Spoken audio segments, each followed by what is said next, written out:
പറഞ്ഞു. അപ്പോൾ നിനക്ക് എങ്ങനെ ഈ ചോര വന്നതെന്ന് ചോദിച്ചു. അപ്പോൾ പറഞ്ഞു കാലത്ത് ആക്സിഡൻറ്റ് ഉണ്ടായതാന്ന് പറഞ്ഞു. അപ്പോൾ കാലത്ത് ആക്സിഡൻറ്റ് ഉണ്ടെങ്കിൽ ഇപ്പോഴും ഇതുപോലെ ചോര വരുമോ, നീ എന്തി ആശുപത്രി പാഞ്ഞെന്ന് ചോദിച്ചപ്പോൾ അപ്പോൾ അവൻ ഇങ്ങനെ പരസ്പര വിരുദ്ധമായിട്ട് എൻ്റെ ഫ്രണ്ടിൻ്റെ അച്ഛൻ മരിച്ചു, അത് അറിയിക്കാൻ വന്നതാണ് എന്നൊക്കെ വരും. അപ്പോൾ ഈ ശബ്ദം കേട്ടാണ് ഞങ്ങൾ ഭക്ഷണം എടുത്തപ്പോഴാണ്ട് ഞങ്ങൾ ഇറങ്ങി വന്നപ്പോൾ ഈ കൊച്ചുങ്ങൾ നിങ്ങൾ എന്തിനാ ഇങ്ങോട്ട് വന്നതെന്ന് ചോദിക്കുന്നുണ്ട്. അപ്പോൾ ഇവൻ ഇങ്ങനെ പലതുമാണ് പറയണത്, പരസ്പര വിരുദ്ധമായിട്ടുള്ള രീതിയിലാണ് അവൻ പറയണത്. അപ്പം ഞാൻ ചോദിച്ചു നീ എന്തിനാ ഇവിടെ വന്നതെന്ന് ചോദിച്ചു. അപ്പോൾ പറഞ്ഞു ഞാനൊരു ഫ്രണ്ടിനെ കാണാൻ വന്നത്. അപ്പോൾ നിൻ്റെ നാട് എവിടെയാണെന്ന് ചോദിച്ചു. അരുണാചൽ പ്രദേശാണ്. അപ്പോൾ അവർ ഈ കൊച്ചുങ്ങൾ പറഞ്ഞു ഇത്രയും ബ്ലഡ് പോയിട്ടുണ്ട്, അതുകൊണ്ട് ഞങ്ങൾ പോലീസിൽ അറിയിക്കാൻ വന്നിട്ട് നീ അവിടെ ഇരിക്കാൻ പറഞ്ഞാൽ നടക്കല്ലേൽ ഇരുത്തി ഇങ്ങനെ ഞാൻ വർത്താനം പറഞ്ഞിരിക്കാതെ അവൻ ഒറ്റ ഓട്ടം കൊടുത്തു, പുറവശത്തേക്കൂടെ ഒറ്റ ഓട്ടം കൊടുത്തു. അപ്പോഴത്തേക്ക് ഇവിടെ ആളുകൾ ഇതിലെ വൈകുന്നേരം ആളുകൾ ഒത്തിരി പോണവരാണ്, അവരെല്ലാവരും ഇവിടെ തടിച്ചുകൂടി ഇവൻ ഓടിയെന്ന് പറഞ്ഞോടുകൂടി ആളുകളും ഇതിലെ ഓടി. അത് കഴിഞ്ഞിട്ട് അവനെ പിടിച്ചു ഇവിടെ കൊണ്ടുവന്ന് കെട്ടിയിട്ടു. കെട്ടിയിട്ടതും ഇവിടെ വന്നപ്പോൾ ഒരു മർദ്ദനവും ഒന്നും ഏറ്റിട്ടില്ല, ആരും ഒന്നും ചെയ്തിട്ടില്ല. ഇവിടെ കൊണ്ടുവന്ന് കെട്ടിയിട്ടു. പിന്നെ പോലീസ് 9:30 വിളിച്ചിട്ടും വരാതെ അപ്പോൾ പിന്നെയും പോലീസിനെ വിളിച്ചു. അത് കഴിഞ്ഞപ്പോൾ പോലീസ് ഒരു 10:30 ആയി ഉണ്ടാവും അവർ പോലീസ് വന്നപ്പോൾ. കെട്ടിയിട്ടത് നാട്ടുകാരാണ്. ആ നാട്ടുകാർ ഇപ്പോൾ ആരെ കെട്ടിയത് നമ്മൾ ജനം കണ്ടമാനായിരുന്നു. അപ്പോൾ അത് ഞങ്ങൾ കണ്ടില്ല ആരെ കെട്ടിയിട്ടേന്ന്. പോസ്റ്റ്മോർട്ടം റിപ്പോർട്ടിൽ പറയുന്നത് തലയിലും നെഞ്ചിലും ഏറ്റ മർദ്ദനമാണ് മരണകാരണം എന്നാണ്. അങ്ങനെ ഒരു മർദ്ദനം ഉണ്ടായിട്ടുണ്ടോ? ഇല്ല, ഇവിടെ വെച്ചുള്ള മർദ്ദനങ്ങളൊന്നും ഉണ്ടായിരുന്നു. ഇവൻ അത്രയും പൊക്കത്തിലുള്ള മതിലാണ് ഇങ്ങോട്ട് ചാടിയത്. ഈ അമ്പലത്തിൽ കൂടെ അവൻ ഓടിയത്. അവിടെ ചെരുപ്പും ചോരയൊക്കെ ഉണ്ട്. അവിടെ നിന്ന് ഈ മതിൽ ചാടിയാണ് അവൻ ഇവിടെ വന്നതായിരിക്കണം. ഈ പെൺസുഹൃത്തിന്റെ വീട്ടിൽ പോയതാണെന്ന് തന്നെയാണോ അശോക് ദാസ് പറഞ്ഞത്? അവിടെ ഒരു ഫ്രണ്ടിനെ കാണാൻ പോയി എന്നാ പറഞ്ഞത്. അതപ്പോൾ ഈ പെൺപിള്ളേർ അപ്പോൾ വീട്ടുടമ വന്നു. അപ്പോഴത്തേക്കും അപ്പോൾ പെൺപിള്ളേർ റോട്ടിൽ നിൽക്കാണ്. അപ്പോൾ അവരെ വിളിച്ചുകൊണ്ട് വന്നപ്പോൾ ഇവിടെ നാട്ടുകാർ ചോദിച്ചു നിങ്ങൾ ഇവനറിയുമോയെന്ന് ചോദിച്ചപ്പോൾ ഇല്ല ഞങ്ങൾ അറിയില്ല, ഞങ്ങൾ ആദ്യമായിട്ടാണ് ഈ സംഭവം കാണുന്നത് കേൾക്കണത്, നിങ്ങൾ പറയുമ്പോഴാണ് ഞങ്ങൾ അറിയണേ. ഈ പെൺകുട്ടികൾ, ഈ വാടകയ്ക്ക് താമസിക്കുന്ന പെൺകുട്ടികൾ പറഞ്ഞു.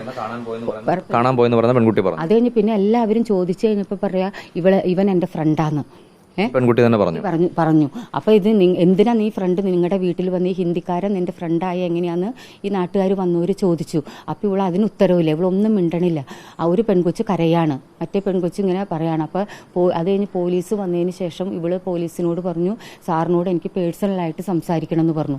എന്നിട്ട് സാറ് ആ കുട്ടിയും കൂടിയും ഈ ഭാഗത്തേക്ക് കിണറിൻ്റെ അവിടെ നിന്ന് സംസാരിച്ചു. അത് കഴിഞ്ഞ് പോലീസ് ഇവിടെ വന്ന ആൾക്കാരോടൊക്കെ ഓരോന്ന് ചോദിക്കുക ഇതൊക്കെ ചെയ്തു. അപ്പോൾ ആൾക്കാർ പറഞ്ഞു ഇവരുടെ വീട്ടിലൊന്ന് പോകണമെന്ന് പറഞ്ഞു.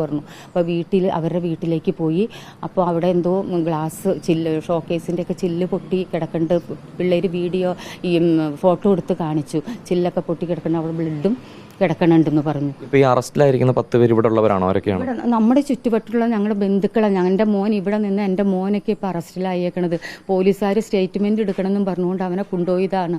4:45 വന്ന് വിളിച്ചു. വന്നിട്ട് പറഞ്ഞു മോൻ ഇവിടെ ഉണ്ടായതല്ലേ, മോൻ്റെ സ്റ്റേറ്റ്മെൻറ്റ് എടുക്കണം, 3/4 മണിക്കൂർ നേരം കഴിയുമ്പോൾ വിട്ടേക്കാം എന്നും പറഞ്ഞുകൊണ്ട് പോലീസുകാർ കൊണ്ടുപോയതാണ്. ഇപ്പം ഞങ്ങൾ കേൾക്കണു അറസ്റ്റ് രേഖപ്പെടുത്തിയേക്കാണ്. ഇത് എന്ത് ന്യായമാണിത്? നമ്മൾ എൻ്റെ കൊച്ചെൻ്റെ വീട്ടിൽ നിന്ന കൊച്ചാണ്. ഇപ്പോൾ ആ കൊച്ചൊക്കെയാണ് പ്രതിയായേക്കണത്. ഇവർ ആരും അറിയില്ല. ഈ പെൺപിള്ളേർ എവിടെയുള്ളതാണെന്നോ ഈ ആൾ ഞങ്ങൾ ആദ്യമായിട്ട് കാണുന്നതാണ്. പെൺകുട്ടികൾ രാത്രിക്ക് ഇതിൽ നടക്കണമെന്ന് പോണത് കണ്ടിട്ടുണ്ട്. അല്ലാണ്ട് ഈ പിള്ളേരോട് ഞങ്ങൾ ഇവരാരാ എന്താണെന്നൊന്നും ഞങ്ങൾക്കറിയില്ല. ഇപ്പം വന്നപ്പോൾ എൻ്റെ കൊച്ചും ഇവിടെ ചേച്ചി ആ ചേച്ചിയുടെ കൊച്ചൊക്കെയാണ് പ്രതി അയക്കണം. അവരെ സ്റ്റേറ്റ്മെൻറ്റ് എടുക്കാൻ കൊണ്ടുപോകണമെന്നും പറഞ്ഞുകൊണ്ട് ആ ചേച്ചി പോലീസിൻ്റെ വണ്ടിയുടെ മുമ്പിൽ നിന്ന് വിടില്ല, എൻ്റെ മോനെ ഇറക്കി വിടണം. ആ ചേച്ചി മാനസികമായിട്ടുള്ളൊരു രോഗമുള്ള ചേച്ചിയാണ്. ആ ചേച്ചി നിന്നിട്ട് ആ ചേച്ചിനെ പിടിച്ചു മാറ്റി ഞങ്ങളോട് അവനെ പറഞ്ഞ് മനസ്സിലാക്കുമെന്നും പറഞ്ഞുകൊണ്ട് സ്റ്റേറ്റ്മെൻറ്റ് എടുക്കാൻ കൊണ്ടുപോയിട്ട് 3/4 മണിക്കൂർ കഴിയുമ്പോൾ വിടാമെന്നും പറഞ്ഞ് കൊണ്ടുപോയതാണ്. ഇന്നലെ അച്ഛൻ പോലീസ് സ്റ്റേഷനിൽ ചെന്ന് കഴിഞ്ഞപ്പോഴാണ് പറയുന്നത് വിടാൻ പറ്റില്ല, നാളെ വിടാമെന്ന് പറഞ്ഞു. അപ്പോൾ ഇപ്പോൾ കേൾക്കണു അത് അറസ്റ്റ് രേഖപ്പെടുത്തിയെന്ന് പത്രത്തിൽ കാണുന്നു. ഞങ്ങൾക്കറിയില്ല സാർ, ഞങ്ങൾ നീതിക്ക് വേണ്ടി എന്ത് ചെയ്യണം? നമ്മുടെ വീട്ടിൽ നിന്ന് കൊച്ചുങ്ങളെയൊക്കെയാണ് ഈ കൊണ്ടുപോയേക്കണത്, പ്രതിയായിട്ട് ഇപ്പോൾ ആക്കിയേക്കണത്. ഇനിയിപ്പോൾ ഞങ്ങളിനി എന്താ ചെയ്യേണ്ടതെന്ന് ഞങ്ങൾക്കറിയില്ല. ഞങ്ങൾ അച്ഛനും അമ്മയും രോഗികളായിട്ട് ഇരിക്കുന്ന ആൾക്കാരാണ്. ഈ കൊച്ചിലാണ് ഞങ്ങൾക്ക് പ്രതീക്ഷയായിട്ട് ഇനി ഇതിൻ്റെ ഭാവി എന്താവും, അത് പഠിക്കാൻ ഇപ്പോൾ ട്രെയിനിങ്ങിൻ്റെ ഭാഗമായിട്ടൊരു കമ്പനിയിൽ ട്രെയിനിങ് ഇപ്പോൾ ഈ മാസം കൊണ്ട് തീർന്നു. അടുത്ത ഒരു ഡിപ്ലോമ കോഴ്സിന് ചെയ്യാനായിരിക്കുന്നു.